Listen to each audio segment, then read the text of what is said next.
Like, he was just flawless. Josh Allen, the matador, when it comes to D linemen or whoever is coming at him. You got to send multiple guys. I like that, the matador. Yeah, Josh Allen, the matador. Coin it. You're now listening to the Wandering Buffalo podcast with your hosts, Andrew Chang and Justin Goddard.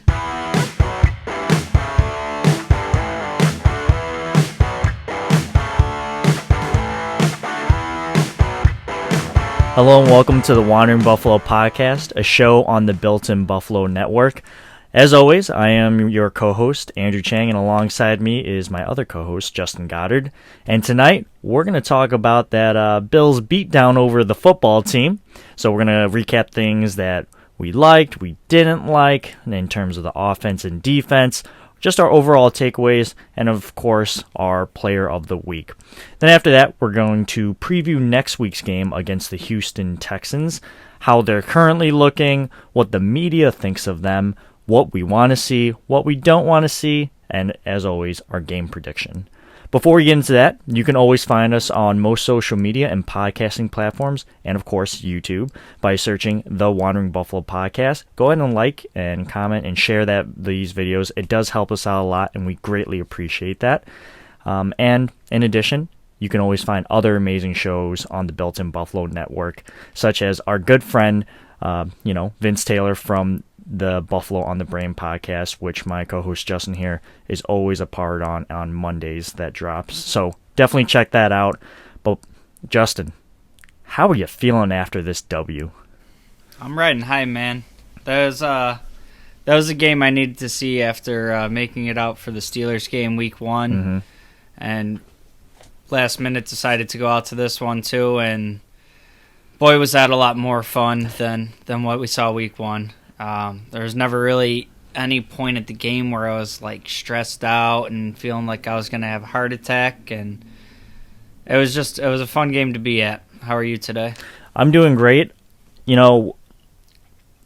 I wanted to go to this game really bad, so much so I was looking at StubHub the night before. I was like, these tickets are pretty cheap. And I know you offered to take me to the game, but it was just so short notice, and we had friends come in from out of town. It just couldn't, the stars weren't aligned. As for tonight, I am doing great. I just got my ass handed to me in a volleyball league that I'm in. We're basically like the New York Jets. We're winless. There's not a lot of coordination between the players, and it's not great. But let's transition to a team that is coordinated and is doing great so far, and that's where we're going to take it, to recapping this Washington football team. And we got to start off, of course, with our boy Josh Allen, who went 32 of 43 completion percentage. So that's good for 74.4%, 358 passing yards, QBR of 129.8, 5 total touchdowns. And, last week I asked you, Justin, are you worried about Josh Allen? And I'm going to ask you the same question. So, Justin, are you worried about Josh Allen? So the same way that I answered last week, where I wasn't really in a panic mode, but there was still a little bit of concern there. I like to kind of not overreact one way or the other towards a single game. So while I had a little bit of concern going into this, and he really lit it up in this game, I wouldn't say that small amount of concern I had is completely lifted. But it certainly took a lot of steps to make me feel like 2020 Josh was the real deal. And, over the sample size of last year, I've kind of always felt that way. That's why I kind of stayed on the reserved caution side. But it was a really fun game to see him getting back on track. For sure, and you were there in person, which I can't even imagine how electric the stadium was. And I'll say this, if you're still nervous about Josh Allen, that's okay. I don't personally agree with you, but you're entitled to your own opinions, and if you need to see a little more, 2020 Josh Allen, that's perfectly fine. Don't let anyone tell you how to feel. He looked more like MVP Josh Allen today, and he even said he still left throws out there. So, he's always got that growth mentality that he wants to be better. And I will say Josh Allen is one of the few quarterbacks that is cognizant of his game flaws, and he's able to address it post-game with the media and then work really, really hard at it and make significant improvements the following week. So, I big kudos to Josh Allen. He looked real good today, and bouncing back from that 2-game low is just simply amazing, right? Yeah, and I wouldn't say that, there's not other quarterbacks out there that aren't cognizant of it, and I just think with Josh, we always get a very open and vulnerable Josh, and he never shies away from taking onto his shoulders, his shortcomings, and when he really excels, he's always given the love around to his teammates, and he could go out and throw for 500 yards, and he's not going to be like, hey, I was great today. He's still going to say, we had a good game, we got some work to do, and we're on to the next team. So I really feel like he's always working towards that next step, and he's never really complacent with where he is. Right. Well, let's talk about the 5 men in front of him who, pass blocked and run blocked for this team. And, of course, that's the offensive line. Again, I think that they took a step in the right direction. I'm going to have to look at the tape and go back on the Game Pass and just kind of watch a couple of the reps throughout there. But I felt like the O-line, again, was on the upswing. In terms of pass blocking, I thought they did as good as they could with a defensive line like Washington's. And Josh Allen wasn't sacked, but that doesn't mean that there wasn't any pressure or havoc being generated from that Washington defensive line. And I don't know the exact number off the top of my head, but I'm pretty sure Cody Ford gave up, I think, around 10 pressures, maybe more. It's something absurd like that. And I even texted you right in the first series because I saw Josh sidestep, I think, Deron Payne like twice that drive back to back, and it just gave me vibes of that Steelers game with John Feliciano and Cam Hayward, and I was like, oh god, this isn't going to be good. But Josh was able to sidestep all these defenders, and you put Josh Allen 101 in the back of the pocket. We all know that he's hard to bring down. So, again, easily sidestep the pressure, able to roll out to his right, and eventually make some really good plays like that Emmanuel Sanders touchdown. Justin, what do you think about that offensive blocking from the line today? Yeah, so this week I wouldn't say it was perfect. I think it was far from perfect. But what I kind of took away from this game with a really good front four in Washington kind of reminded me a little bit more of the pass blocking last year. Mm-hmm. When you have a quarterback like Josh, there's inherently you're going to have to stay on your blocks longer. He likes to, kind of hold on to the ball and get to the second, third option and whatnot. And, sometimes when he's scrambling around back there, it's hard to stay on your mark. But what I saw in this game is, yes, while there was pressure, it was usually, one guy getting through, kind of like you mentioned, and I'll take my chances of Josh making one guy miss, or there was a play in particular I remember Chase Young kind of let himself get too far upfield, mm-hmm. and that Josh steps up and slides over. I think that was the Emmanuel Sanders touchdown, mm-hmm. And he gets moving to the right.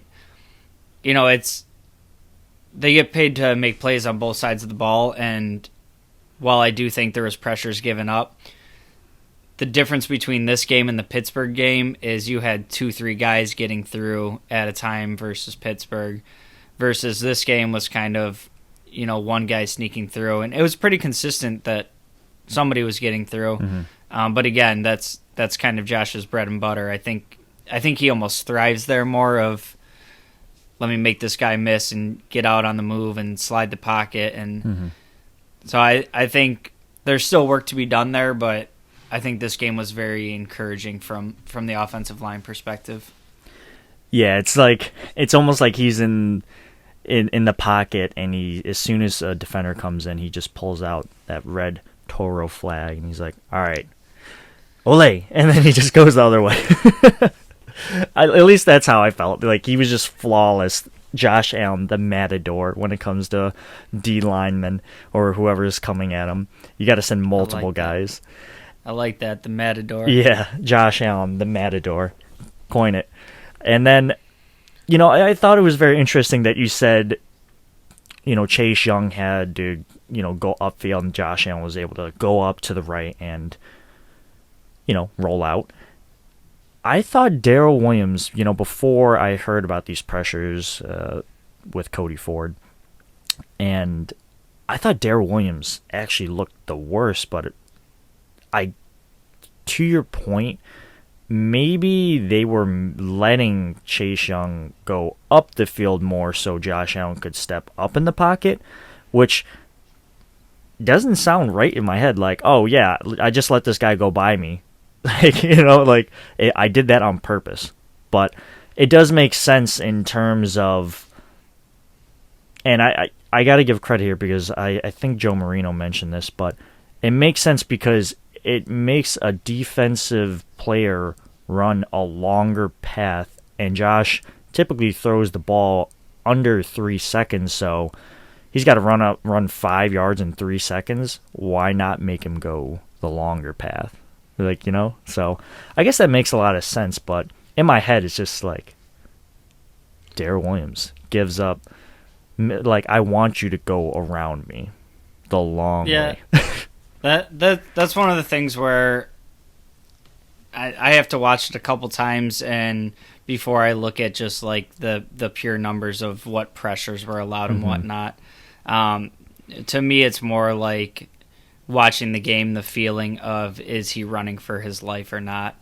And, a guy that can get by you with speed like Chase Young, if that's the poison that he's picking that play and he's going to try to run by you, then, maybe your option is getting a little bit wider and trying to get him to just run past your quarterback so Josh can step up in the pocket. Does that go into the stat column as a pressure? Yeah, maybe, but also the alternative is I get a little bit. I don't try to get hung up too much on the raw numbers. It's more of a how do I feel when I'm watching it. Yeah, maybe that was the mentality when Brandon Beane looked at Bobby Hart. You're like, he gives up a lot of pressures, but maybe he did that on purpose. No, he's coming back. All jokes aside, no, we don't want to see Bobby Hart. On the positive side, I do, like I said, I do think this offensive line was on the upswing. Deion Dawkins, again, step in the right direction. John Feliciano looked a lot better this week. He, again, up the upswing. And Mitch Morris, consistent. He's consistently Mitch. So, not too bad from them. Let's talk about this run blocking. Again, I got to look at the tape a little more. But maybe I'm a little greedy here. I want them to be a little better. Like, I want more. Just because I just want this team to be so good. But that's my own personal take on it. And we're going to get into this a little bit later when we break down, the rushing yards. But Moss fired at the highest clip, running for 4.6 yards per carry. But Devin Singletary went 2.4 yards per carry. And maybe that's a design of this offense that they're going to ride the hot hand. Week 1, Moss isn't there. Week 2, it's Singletary again. And now this time it's Moss. So maybe that's by design. But like I said, we'll get to that. Let's talk about the receiving yards here. And I'll just go right down the list. Cole Beasley leading the way with 11 receptions, 98 yards, the elusive 2 yards, of course, there's just not there. Of course, he wouldn't get 100. Then after that, Emmanuel Sanders, 5 catches, 94 yards, 2 touchdowns. Stephon Diggs, 6 catches, 62 yards. Dawson Knox, 4 yards, 49, or I'm sorry, 4 receptions, 49 yards, and a touchdown. Ooh, big game for Knox. Moss, 3 yards, 31. Oh my God, 3 receptions, 31 yards, 1 touchdown. Gabriel Davis, the lone 1 catch for 23 yards. Tommy Sweeney got out there for 2 receptions for 2 yards. So one step at a time, quite literally for him. And yeah, that was about it. And that weird Devin Singletary pass for 0 yards on the 4th down conversion. So, I already mentioned Cole Beasley clearly was a focal point of today's offense, and I was pleasantly surprised, I guess, to see him at the top of the list, because when I was watching this game, I definitely saw his name pop up a lot, but I guess he kind of got overshadowed, in my opinion, by Dawson Knox and Emmanuel Sanders, because they got the touchdowns. Mainly Dawson Knox for me, just because I was not expecting this man to get that touchdown, and he might have gotten away with a little push-off, but, whatever. It was still a phenomenal catch, and, Sanders had a great day. 2 touchdowns, sign me up, and like we said, it was the off-script roll out to the right, classic Allen, and just in general, I'm just so happy with this wide receiver performance, except for one person, but we'll get to that. Yeah, so for me, this is kind of the game that I was waiting to see from Josh, and I think what made him so successful last season is this was like the quintessential take the profits, take what the defense is giving you, and just keep moving up and down the field. And there was a couple shot plays, and the one he missed to Diggs, he was running wide open. He got hit on the play. I think it was probably a pass interference too. But what we saw kind of in the last couple weeks is he was kind of chasing those plays and not really moving on from them as much. And personally, 6 catches, 62 yards feels like a quiet game for Diggs. But Diggs is going to have his games where he eats. And what I like about this kind of distribution is you got 8 different guys with catches, all making impacts. And seeing Sanders, seeing Beasley, seeing Knox, that's Josh getting to his second, third reads and finding the sweet spots. So I think the more games you see broken down stat-wise like this, the more success the team will have this year. Yeah, spread out the ball, and I love what you said about Diggs, and, pay all the, defenses out there, keep doubling Stephon Diggs. That just leaves one-on-one matchups for everyone else out there. If that's what you want to do, fine. And this game, it felt like they were able to capitalize on those opportunities, as you just mentioned, because we had 7 other receivers get out there and get open and catch some passes. So I'm pretty happy with the player Stephon Diggs has evolved into to draw that double coverage, because it just means that, hey, defensive coordinators are going to the board like, we got to watch 14. And not you, Justin, because I see you wearing a jersey 14 there, but dig it. Yeah. Oh, dig it. Oh, okay. Yeah, this is my custom made Diggs jersey after it was a Fitzpatrick. It was a Sammy, a Fitz, a Joe Webb. It's had many names on it. Wow. Well, I wouldn't have been upset if it was a Fitzpatrick jersey. I don't hate him, but. And, what a shame that we couldn't even see him out there today, but, whatever. And, yeah, like I was saying, defensive coordinators are definitely going up to their drawing board and saying, like, hey, we got to watch out for Stephon Diggs. Game plan around him. Or, hey, we got to watch out for Cole Beasley and Diggs. So they'll just bracket those guys off, and we've already seen that. And I think we saw it the most in the Miami game. That means other weapons have to step up. So you saw Knox catch a touchdown in that Miami game. What happened in this game? Knox caught another touchdown. And one weapon that hasn't really stepped up, which I had hoped that it would, or they would, is Gabriel Davis. I don't know what's going on with them, and I don't know if it's that ankle injury that he had, but it's clear that he's not getting targets out there. So I don't know if you have any insight on that, but what's going on with our man Davis? I wouldn't really call it insight. I will start by saying the one catch that he did have was a beautiful little catch and run on, I think it was 3rd and 15, deep in our own end there, and he picked up 23 yards. But yeah, Davis is definitely somebody that I've been hoping to see more from, and I feel like we saw this last year too when he was playing a bit injured and just wasn't as effective. For me personally, if he's got something lingering with the ankle that he's not really feeling full go, and it doesn't even happen to be because we're playing the Texans this week, I would say it for any week.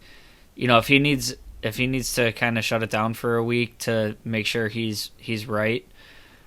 This is a team that we expect to be able to make a deep playoff push. So I don't want to see him trying to do too much at the beginning of the season and really have this drag on. If you got to shut him down for a week or two, then do that. Excuse me, do that. But for me, if they're saying he's good to go, then my question ends up being, well, where is he in the offense? I know he's kind of a fourth mouth to feed, but we saw him thrive in that role last year. So I would like to see just how healthy he is, and if he's not, feeling 90-95%, I would like to see him sit down for a week. Hypothetical situation. Let's say Gabriel Davis has to sit out for like 2 to 3 weeks.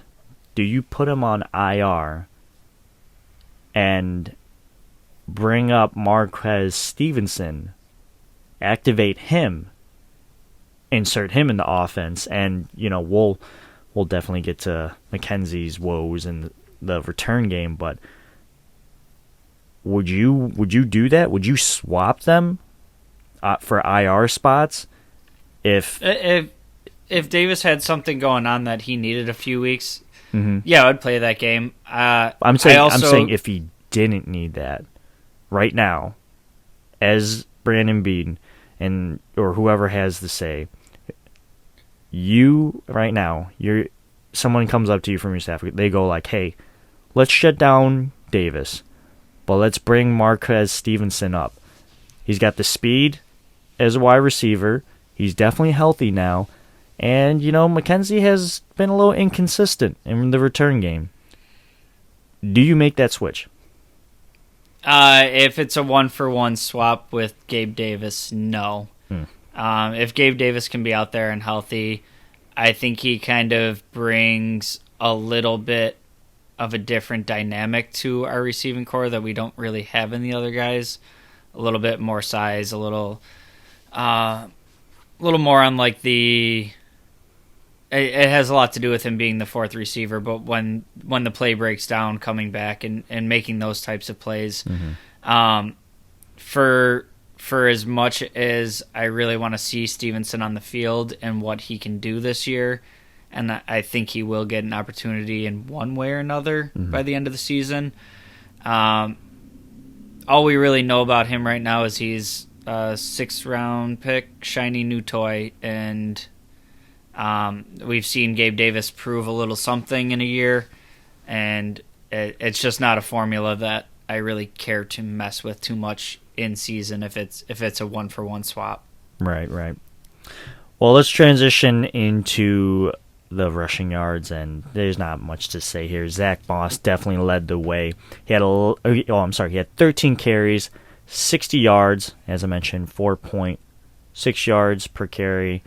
And then after that, it's Singletary with 11 carries for 26 yards, good for 2.4 per carry. Trubisky had that one long run of 22 yards, then the kneel downs. Allen, 4 carries, 9 yards, enough. Oh, and a touchdown off that. So definitely the best running back we got on the team. But it's clear here that the Bills are going to ride the hot hand, and this week it was Moss, and I think he impacted the game very, very well. So thumbs up, Moss.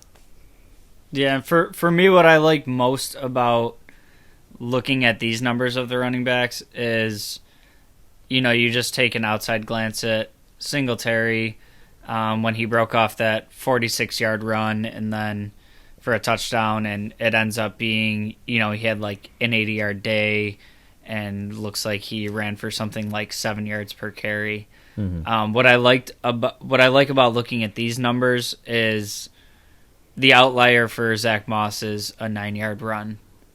So it kind of shows that his average of 4.6 yards per carry it's not inflated or deflated by bad runs or good runs. It's kind of showing an actual consistency there. Yeah. And if we can have 13 carries for 60 yards out of him, with the passing offense moving like they are, I think that's going to be just fine on most weeks. What I would like to see a little bit more is, Singletary also had 11 carries.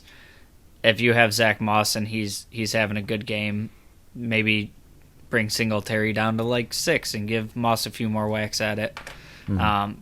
But, overall, this is kind of like a compliment to the passing game just to keep defenses honest, and that's all I really wanted to see out of this run game is our running backs not getting hit behind the line of scrimmage every time we try it. Mm-hmm. So even though those numbers aren't anything crazy, it's enough to keep the defenses from just thinking pass every single play like we did pretty often last year.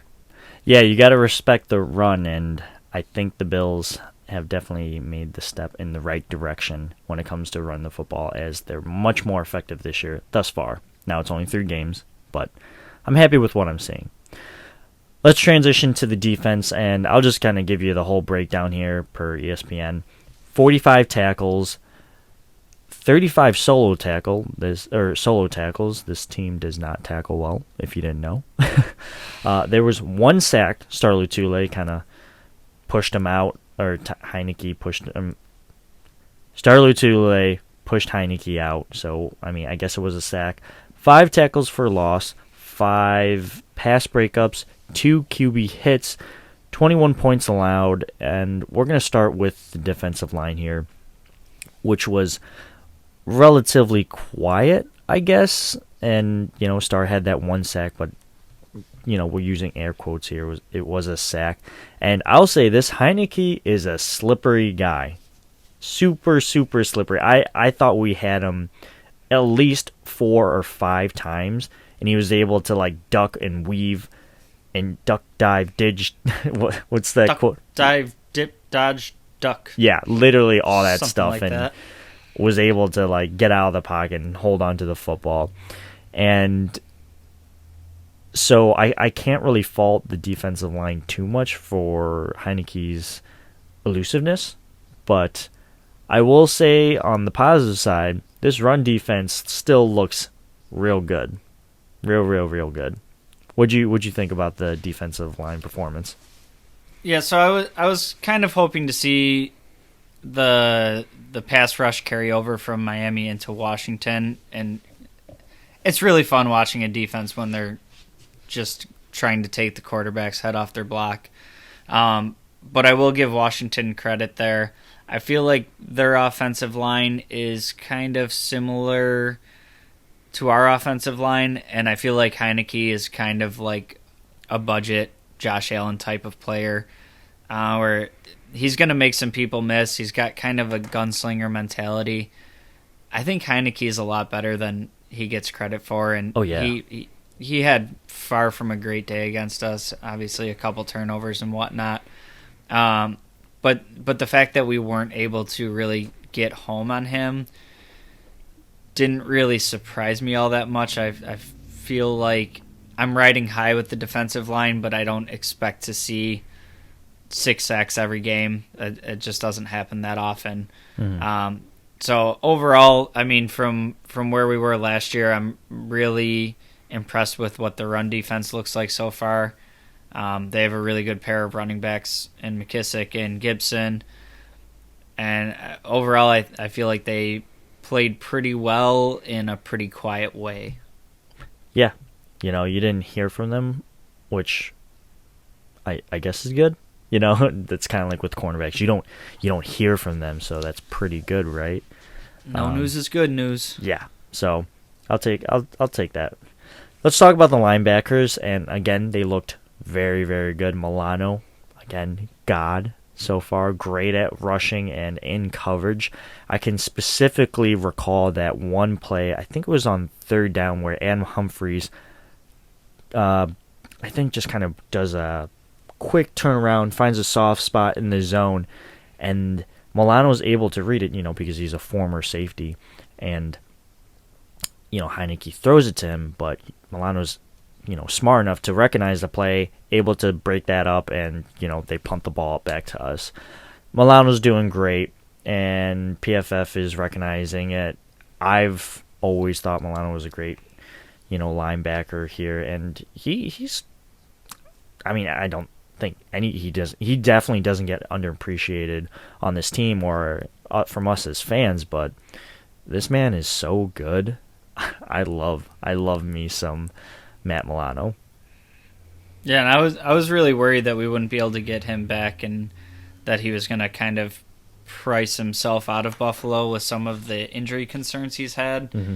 And that's one where Bean's looking better every day because, not only is Milano playing at a super high level, but that contract that they were able to work out with him, that's probably at the very least for linebackers, like that's the best value contract in the NFL. Better and better. You're getting top tier play for. He's making good money, but it's not, the top end of the linebacker market. So yeah, it's another stroke of genius by Brandon Bean. And when it comes to Edmund, he seems like he's being consistent. I do think that he's a little susceptible to QBI misdirection. We saw that. I can recall specifically in this game, I think they were in the red zone. Heineke drew him over with his eyes moving to the left. Edmonds followed him, but then Logan Thomas was able to sneak to Edmonds' right, Edmonds' left, and I got that backwards. Heineke drew Edmonds to his right, Logan Thomas came open to his left, and Heineke was able to throw, just a dart right in the middle in that vacated spot because he moved Edmonds over. And, maybe that's just a very common thing in the league, or maybe that's more good on Heineke than anything.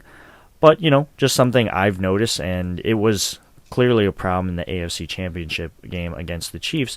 And I definitely think this Tremaine Edmonds is much better than that version that we saw in the AFC Championship game. But, he's still learning, and like I said, I thought he played well and he was doing consistent.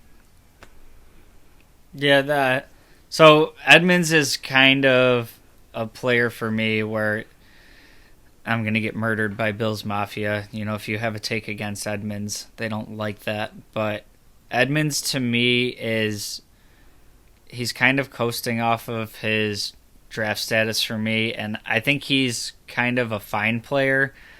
I see an awful lot of, like you said, he gets drawn with the quarterback's eyes. What I see the most that concerns me is, one, missed tackles, and two, I see an awful lot of the falling on top of the piles, where he's like just there a second late and somebody else makes the play, and you see him kind of finish off the play at the end. And to your point, yes, he's much better this year than this time last year. and I do think he's playing with more consistency. I think he's, playing healthy. I think he's playing a little bit more free. But he's somebody that I'm going to be keeping a sharp eye on for the remainder of the season, just due to the fact that, yes, he is still young and he's still kind of getting his legs in the NFL, but at a certain point, he's in his, fourth season, and he's going to be coming up for a contract. And that is not going to be a small contract just based on his draft status, his measurables, his speed, the fact that he's already gone to 2 Pro Bowls. And I'm just concerned that as good of a player as he may be, if we start giving him a contract that looks something like what Fred Warner just got, it's just going to kind of set us up for disappointment with him. Yeah, and I mean, I get it, right? We want more from Tremaine Edmunds, but I think he's taken a step forward, and he can only get better, is what I'm saying. And I think so far he's made those steps in the right direction, so that's all I can say. I'm just very optimistic on a guy like him. So let's transition to the cornerbacks here. Again, no news is great news, and, I have nothing to say about Wallace, which is great. I think he did a good job. Tyrod Johnson, again, playing very, very well so far in his contract year, showing out. And then Tre'Davious White held Terry McLaurin to only 62 yards and able to do that peanut punch to get the fumble out on that crazy Logan Thomas third down conversion, I think, and where he looked like he was just owning the Bills. So all in all, I think the cornerbacks did very well, and they needed to, because outside of Terry McLaurin, there was nobody. So kind of expected, but I needed to see it to believe it. Yeah, I don't really have much to add to that. I think the whole secondary had a good day, and outside of that one play by Gibson, if you take that out, they had very pedestrian passing numbers, even for a team that was, trailing by pretty big numbers the whole game. So overall, secondary played great. Yeah, and let's move on to the other part of the secondary, and that's the safeties. Jordan Poyer, Micah Hyde, 2 interceptions each. These guys are so good, and I love how underrated they are and how they don't get any recognition, because I swear it just makes them play even better. And if you're out there and you're kind of upset with the touchdown that, Micah Hyde gave up to Logan Thomas, there's not much he can do in that position, because he basically just got posted up on by Logan Thomas. The ball was thrown super high. He was behind Logan Thomas, and that it's just a basketball move. That it is what it is, and Logan Thomas probably could have done that to most safeties in the league. So I'm not going to give him any flack for that. Yeah, I've never really had any complaints for either Poyer or Hyde. The only one I can really say is the Hail Murray, and that was just a whole cluster. But yeah, those two have been, since they came over together, they've been super dynamic together. They play really well off each other. Just all around 2 great players at safety, and another great game for them. I can't believe you just brought up the Hail Murray. It's like Voldemort's name. I had to think of the one time I had a complaint about them. It's literally like Voldemort. Then instead of the name, the one who shall not be named, the play that shall not be named. That shall not be named. I'm good on that. All right, let's wrap up this game performance by talking about special teams and coaching. And we got to start with special teams, right? McKenzie, what was that kickoff? He let the ball bounce like he was fielding a punt.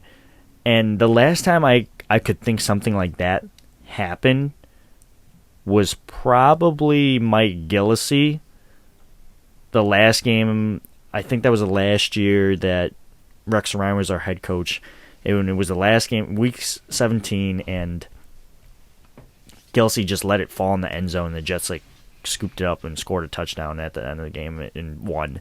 I just remember looking at that and just staring at my TV, just being shell-shocked and just thinking to myself, what are you doing? Yeah, that was not a fun play to be in person for. My overall feeling on that play, and I could be wrong, but my feeling is that there was a mental lapse there, and he was treating it as a punt return, and was like, "Hey, I'm not going to be able to field this ball very well. We'll just let it bounce, and it'll be safe." And then probably realized too late that oh shit, that's a live ball. I have to watch that play again a couple times. I know the wind kind of took it weird, and it was a very weird play, but he let it hit the ground, which, in my opinion, is not what you wanted to do. Because at that point, it definitely becomes live, and you don't know where it's going to bounce. You know? Yeah. Speaking of bouncing, there were two other occasions where, Isaiah was in the punt return position. He let a ball bounce that took a Washington roll, and Washington was able to down it at the 10-yard line on the Bills' 10. And then there was one where he fair caught it, where he could have easily gained 10 to 15 more yards at minimum, but he fair caught the ball. And you could just tell as soon as he looked forward, he's like, shouldn't have done that. So just a little inconsistency for McKenzie for my liking, and he's got to get better. Yeah, for me, when Roberts walked, this was just the reason why I was upset by it. It's just it doesn't always seem like McKenzie is making the smartest play, and I could always count on Roberts for that. So the explosiveness is fun, but I'm more interested in seeing consistently the smart plays. Yeah. Well, it's funny that you mentioned Andre Roberts, because not only are we playing him next week, and I guess he's not doing super well in I think he has Houston. 3 fumbled punts this year. Really? Yeah, so maybe we parted ways at the right time. But let's get back to this game. Bass, made all his kicks and field goals. That's great. Hawk, consistent, again, dropping the ball within the opponent's 20, so I like that. And when it comes to coaching, Leslie Frazier, again, came through with a grade A plan, and Dable went in, and so did the offense for his grandma's passing. So big thumbs up for me. Really sad to hear about his grandma, but really, really nice to see all that come together. Yeah, and agree with everything you said. It's nice seeing Matt Hawk get the ball down inside the opponent's 20. That seems to be what they were going after when they kind of did the swap for him for Bojo. So if he can keep consistently doing that, I guess I'll eat my crow and accept Matt Hawk.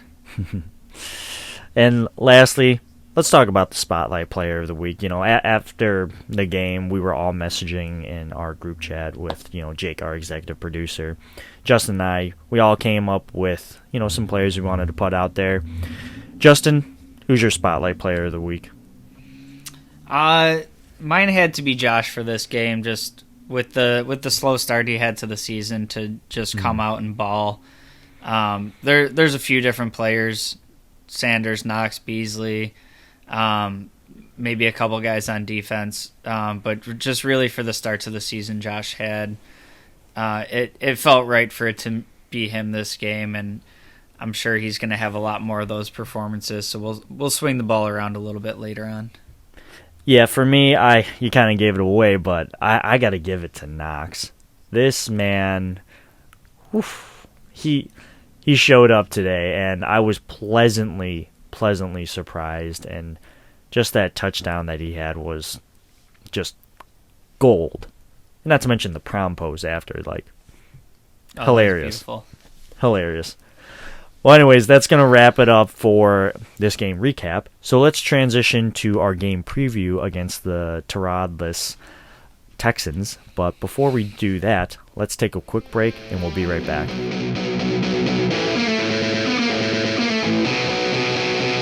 Welcome back, everyone. We're going to wrap up this episode by previewing our Week 4 matchup against the Tyrodless, Houston Texans. So again, this game is going to be at Highmark Stadium at 1 p.m.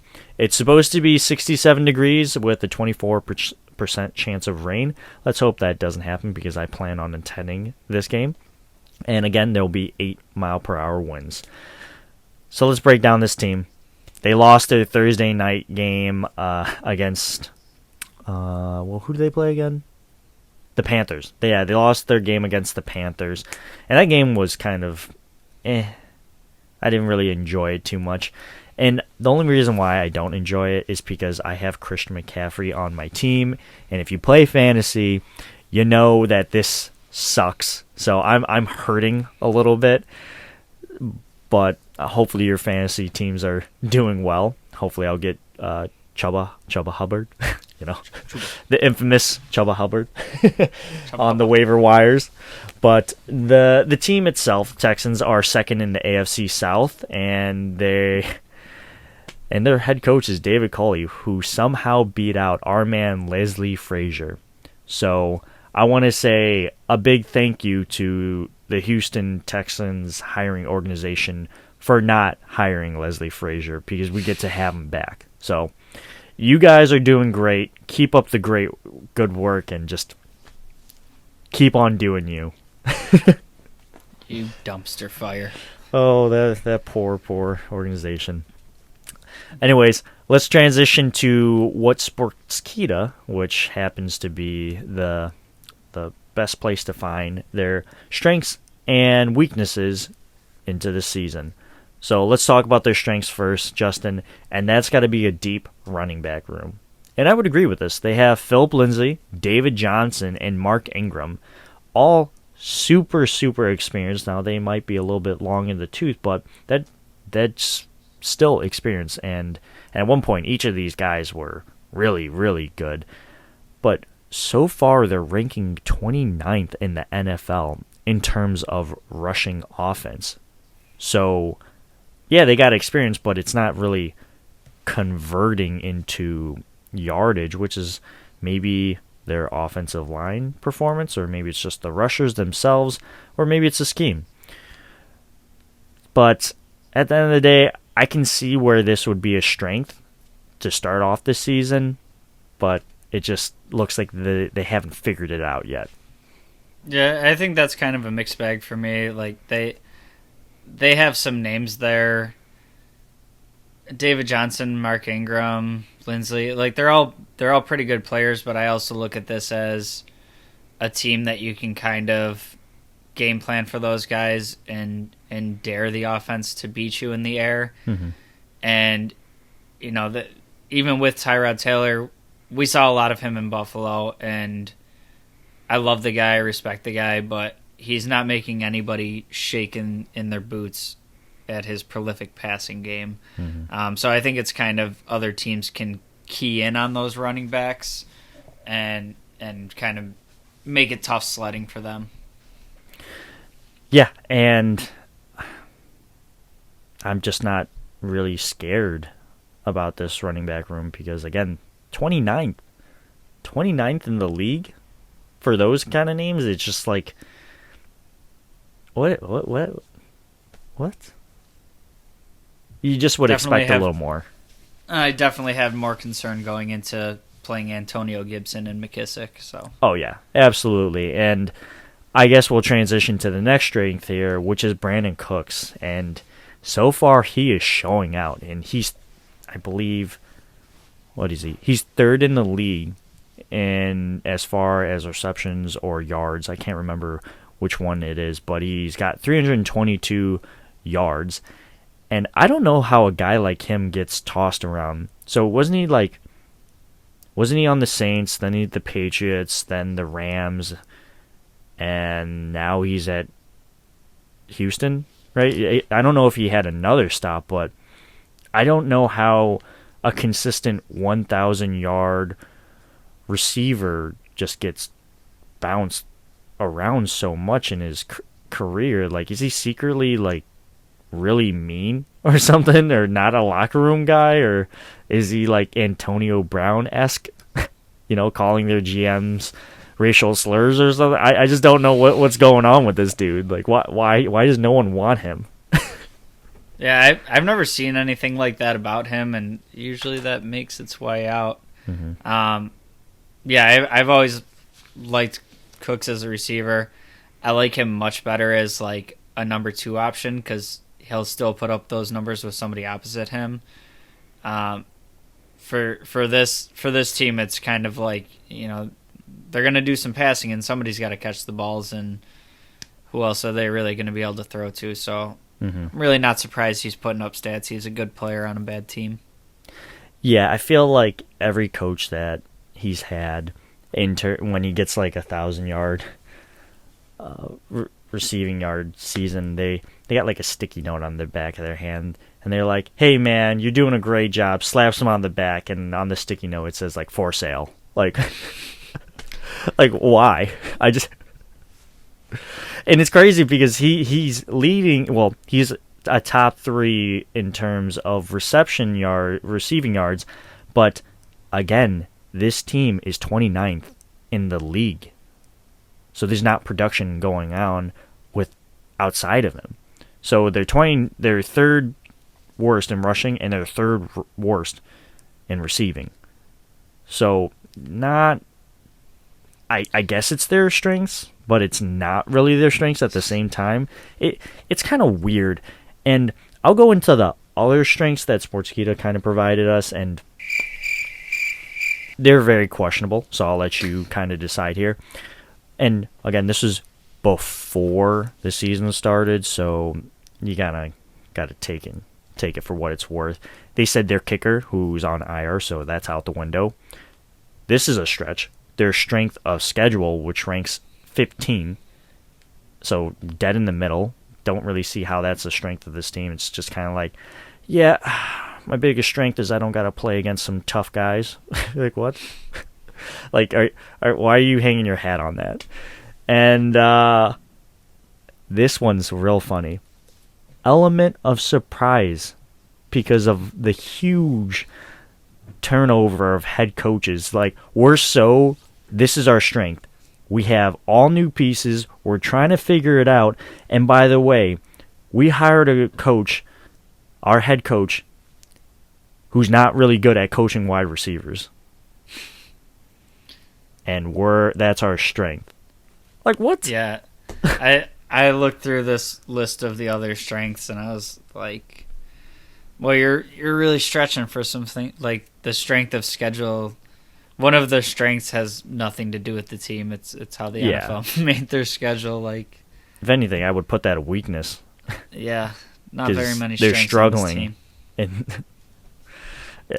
To be fair, they've already matched how many games I thought they would win for the season. So, yeah, I'll give you that. And they did give Cleveland a bit of a tussle there, so I guess that's okay. But whatever. So let's transition to their weaknesses, which is a little bit more realistic in my opinion. And we got to start with no Tyrod Taylor here. And I love Tyrod, man. Again, so weird that he randomly said that one, like I say randomly said one time, but it was like a couple years ago. He's like, oh, by the way, my name's not Tyrod, it's Tyrod. And then nobody started calling him Tyrod. Yeah, it was like, that. Hey man, it's kind of like when people look at my last name, they go like, Chiang, and I go like, no, it's Chang. Like, okay, Chiang. Like, okay, all right, dude. Like, I've said what I said. Like, thanks, dude. But no, he was a backup all like through his rookie year in Baltimore behind Joe Flacco. Out of all quarterbacks, wow. Like, there's your variance. Yeah, and then he comes to the Bills. We ship him off to Cleveland for a 3rd-round pick, which I thought was really good value, but I liked him. And then he gets concussed, and Baker Mayfield has that crazy Thursday night football game against the Jets and wins, and that starts that era. And then he gets a lung punctured out against the Chargers, which is absolutely ridiculous. And now he's with the Texans. Oh, and he's now put on IR. Like, this man is getting kicked around the curb. I don't get it. Like, what a poor guy. Poor guy. Yeah, I always loved him as a person. Mm-hmm. As far as a quarterback in the NFL, he's probably like right on the fringe of starting caliber quarterback / very high end backup quarterback.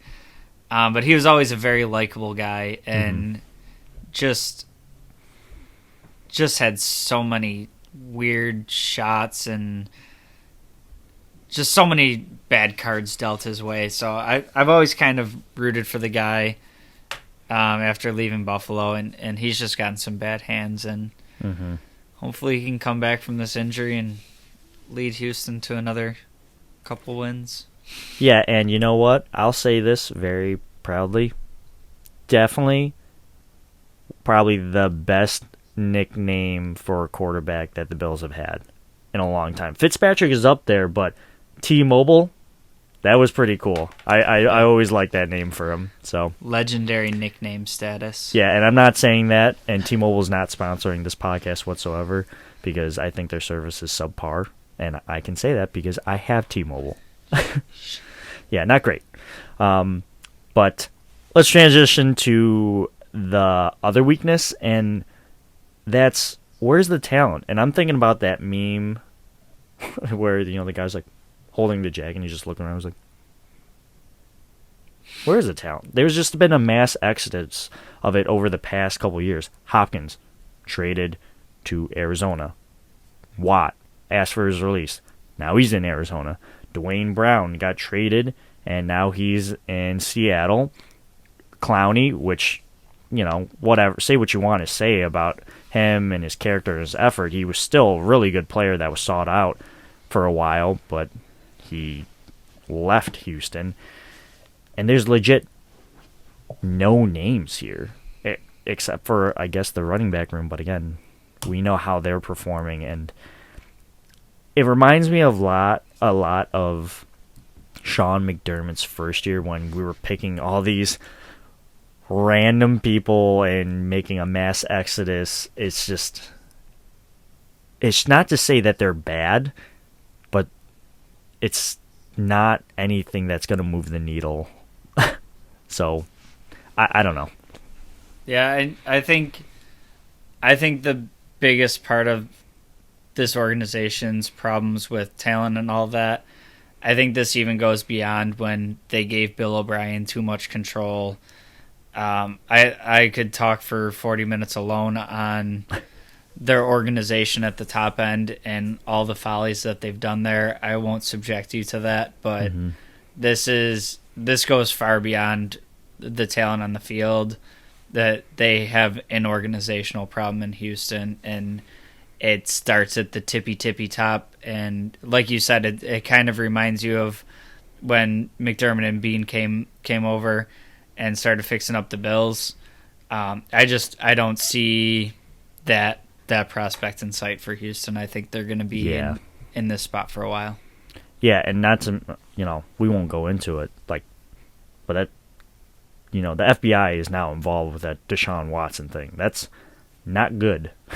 If the FBI is involved, that's a pretty, not to say that it's not a red flag, but this is like a wave of red flags, like, hey, something's wrong here, like, no thank you. And if you're a free agent, like, and you're seeing this mass exodus of talent, and you're just like, ooh, do I want to go there? But money, I guess. Whatever. Let's move on. You were going to say something? No, we covered it. Yeah. And the next weakness is Mr. Longneck himself, Davis Mills, in my opinion. And this wasn't even on the list. I threw him on this list because he ain't it. And maybe he could be it one day. He's just unproven. And what I saw from him on Thursday night didn't impress me. The one thing that I did notice, again, was his long neck. And you just got to protect that neck, man. Protect your neck. You want to talk about this D-line trying to take your head off like that. That is not doing you any favors, okay? And I understand that's not his fault, so I'm done harping on him for that. It was just one thing I noticed. Like, you ever watch that How I Met Your Mother episode where you never notice things about your friends or whatnot until somebody mentions it, and then the glass breaks, shattering. and then now you're like, you can't unsee it. I never noticed it until I think I was listening to the Buffalo Beat, and they said something about his neck, and I was like, let me look at this. So I looked, I was like, damn. Unbelievable. Yeah. But he's a rookie quarterback, and you know how McDermott is against rookie quarterbacks, and so far Leslie Frazier is making some really good plans, so I don't foresee this being a strength. I can't even fault Davis Mills for this one. I think he has some potential, but we're not even talking like a top 10 first round pick quarterback. And I think he was in third round, something like that. Yeah, third round, I think. Yeah, so you saw even in Josh's rookie year and what he's evolved into, being a top 10 pick and coming into a team devoid of talent like that. Mm-hmm.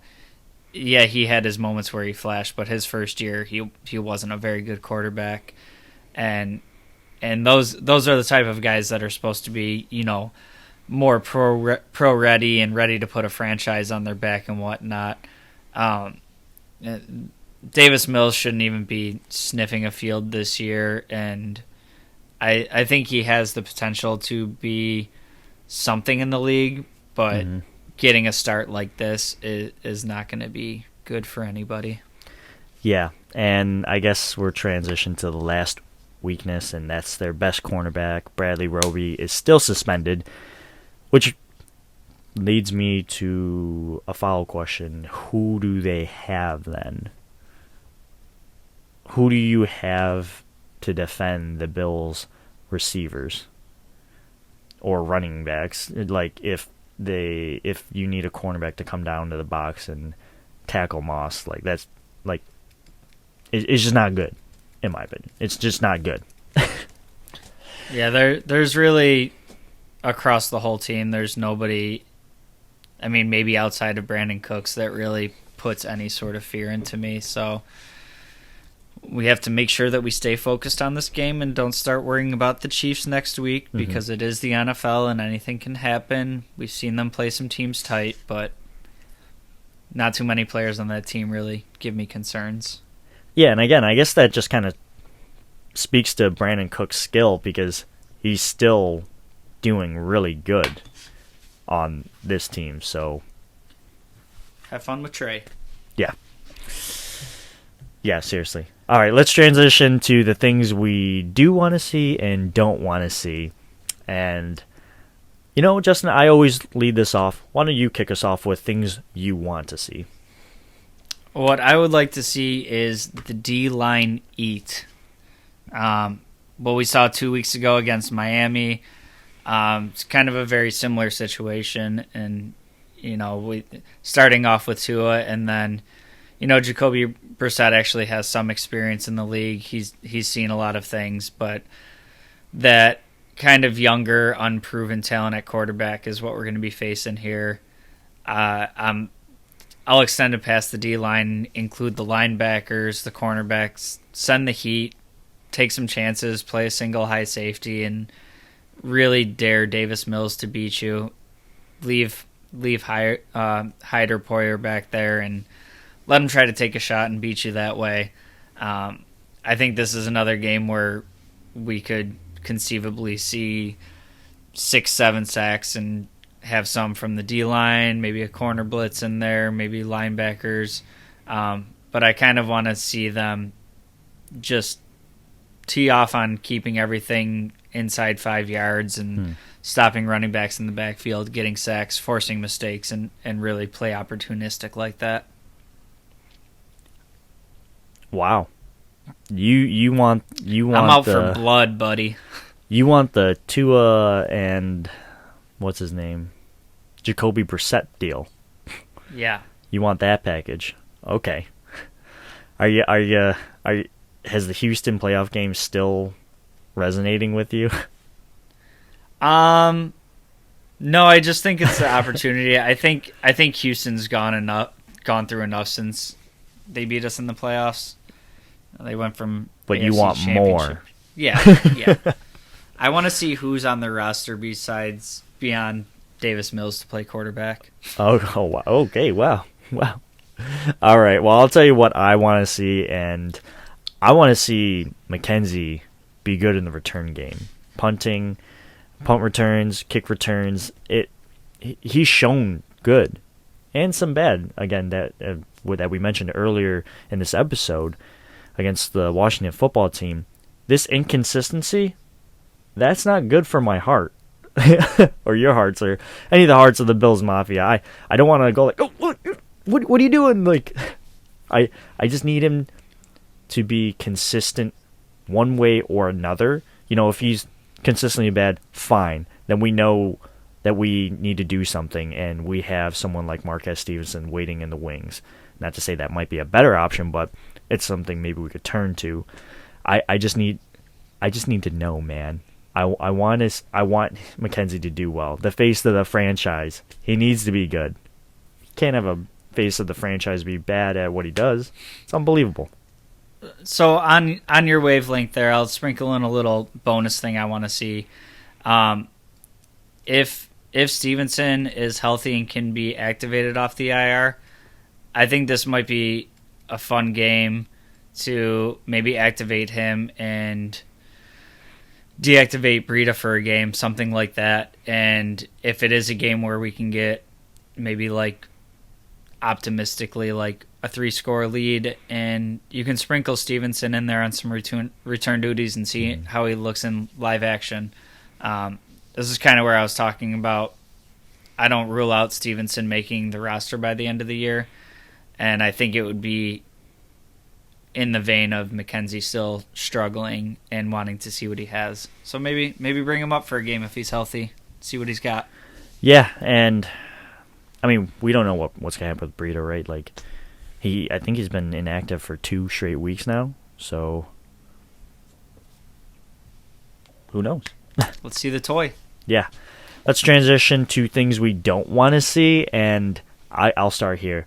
I don't want to see a Knox regression. I got a taste of it. I want more because he's starting to show out and be more consistent, and he's building on that each game, including last year's playoffs. Like, I'm pretty sure he's caught a touchdown in the last couple of games. I don't know. In general, he's contributing in a meaningful way. And if the Bills can have good tight end play consistently and fold that into our offense, forget it. That would be a dream. Yeah, I think Knox is kind of going right along with the plan that I kind of wanted to see in the offseason, is like with the way our offense runs. I'd be glad to see it, but I'm not really interested in, if he has 150 yards and 3 touchdowns every week. What I wanted to see from him this year is making the most of the opportunities he's given, get the catches that are, 3rd and 4, and you can go to your tight end for a mismatch and him pull those down. Be an asset in the red zone. Mm-hmm. And I don't think it'll always be like gaudy numbers, but just go to prom again. Yeah, 4 catches for 50 yards and a touchdown. I'll take that every game of the season. Go to prom. And for what I don't want to see this week, and I've kind of mentioned it already a couple times, as I just don't want to see a team that feels like they're looking past their opponent. I don't think McDermott's culture really sets up to see that, but I don't want to see a team that kind of is looking towards the Kansas City game. That one's circled on the calendar. Mm-hmm. You see a team come out flat like that, and all of a sudden there's a turnover, a blown assignment, all of a sudden you're in a 14-0 hole, and you're chasing it the whole game. So I don't want to see them come out flat. I want to see them come out sharp and looking like they're really ready to go for this game. That being said, let's talk about predictions. I got this as a W, and I think the line says the Bills are favored by 17.5 points, which, damn, like 17.5 points. I've never seen anything like that, and I don't know if I'm if I'm any part of coaching staff or any player, I'm using that as motivation to, let's keep it within 17. Yeah, it's basically, let's screw over all these people who bet the over. Just, like, I don't know. But I do think that the Bills win this game. It's just, to your point, I don't want them to think that they got this in the bag. Nothing's given, so earn it. Go out there and earn it. Yeah, so I'm predicting a win, and whenever I see a spread that big in the NFL, it changes my score prediction for the game, because I think there's a good chance that this is a pretty big beatdown. Mm-hmm. But if I were betting my own money, I would bet on Houston covering. Now, I have been doing my hypothetical bets, and I've been terrible this year, so don't use my betting advice. But I'm putting this one at 27-10. The Texans cover by the half point. Okay. It's a big spread. Yeah, right. All right, well, that's going to wrap it up for this week's episode. Again, go ahead and like, comment, subscribe, and share this podcast. We would greatly appreciate it. Thanks for sticking around if you made it to the end of this episode. We really appreciate it. As always, you can find us by searching the Wandering Buffalo Podcast on most social media and podcasting platforms, and also on YouTube. You can also find us on the Built-in Buffalo Network. Justin, where can the people find you? You can find me on all social media at jgods22. And as always, you can find me on most social media platforms by searching Two Changs. That's going to do it for tonight's episode. And let's hope we, cover that 17.5 point spread and prove Justin wrong again in terms of betting. I'd love to be wrong. Yeah, I love when Justin's wrong too, I guess. It's fun for everyone. Right. All right, well, that does it. That's doing it for this episode. I can't obviously speak towards the end of it, but I do know how to say one thing, and that's go Bills. Go Bills.